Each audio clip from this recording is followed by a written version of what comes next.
E aí, já parou para pensar como seria a vida sem Pix, sem aplicativo de banco no celular, sem internet? Hoje a gente vai fazer uma viagem no tempo, para uma época em que cuidar do próprio dinheiro era uma coisa totalmente física, quase um ritual. Bora descobrir como é que era essa história.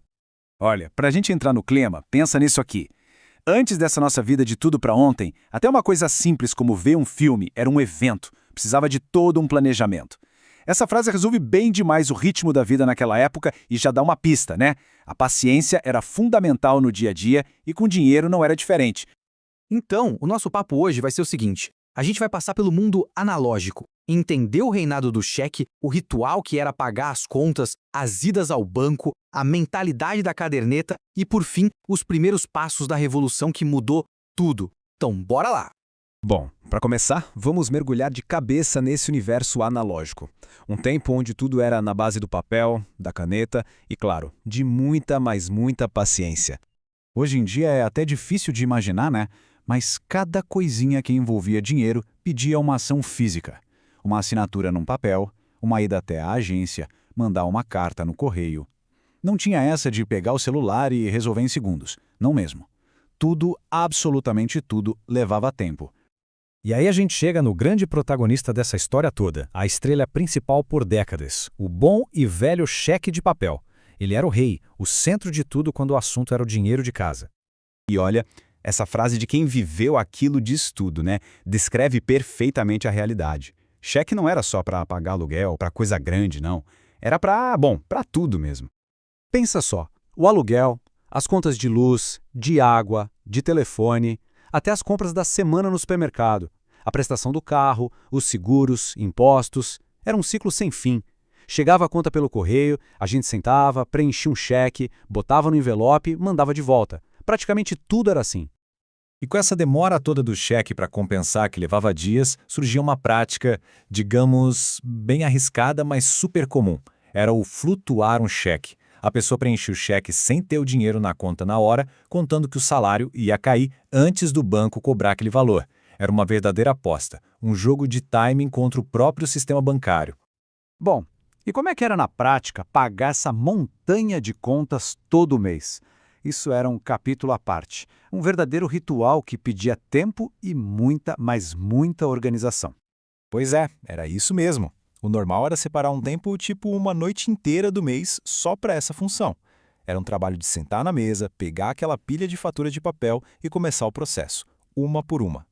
E aqui a gente vê o passo a passo dessa saga. Primeiro, as contas chegavam em papel, pelo correio. Aí era sentar com um talão de cheques, preencher cada um com todo o cuidado do mundo, colocar o envelope junto com a fatura, fechar, colocar o endereço e, finalmente, levar tudo até uma caixa de correio.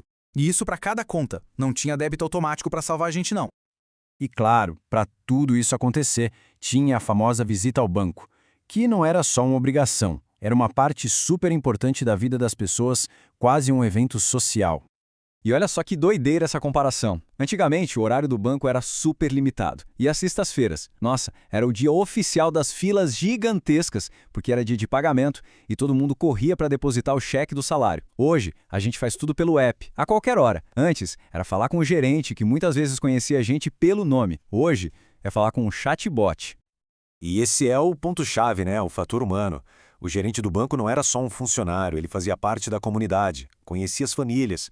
Essa proximidade, essa confiança construída no olho, é algo que, vamos combinar, a gente quase não vê mais hoje em dia, nessa era digital. Todo esse sistema físico exigia um tipo de controle, uma disciplina financeira muito particular, que a gente pode chamar de mentalidade da caderneta. Era no canhoto do talão de cheques, no seu registro manual, que estava a verdade sobre o seu dinheiro. Não tinha app para consultar toda hora. E isso leva a gente para um outro ritual mensal, a tal da conciliação do talão de cheques. Quando o extrato de papel chegava pelo correio, era hora de sentar e comparar, linha por linha, cada gasto anotado no canhoto com o que o banco dizia. Era tipo fazer a sua própria auditoria em casa, para ter certeza que cada centavo estava no lugar certo.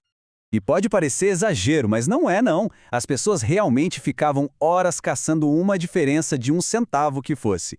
Ter as contas batendo certinho era quase uma questão de honra. E claro, uma necessidade para não se perder no controle e garantir que nem o banco, nem ninguém tinha cometido um erro. Então, enquanto toda essa rotina manual acontecia no dia a dia das pessoas, nos bastidores, uma outra história já estava sendo escrita, uma revolução silenciosa que preparava o terreno para o futuro das finanças. Esses pontos aqui são tipo as sementinhas do mundo financeiro digital que a gente conhece.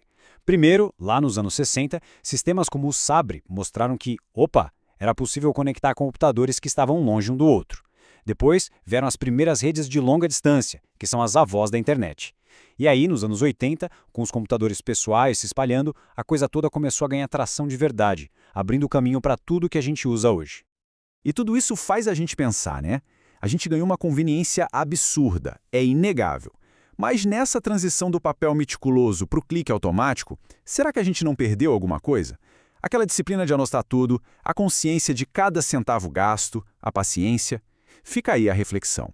Nessa troca toda, o que a gente ganhou de verdade e o que será que ficou pelo caminho?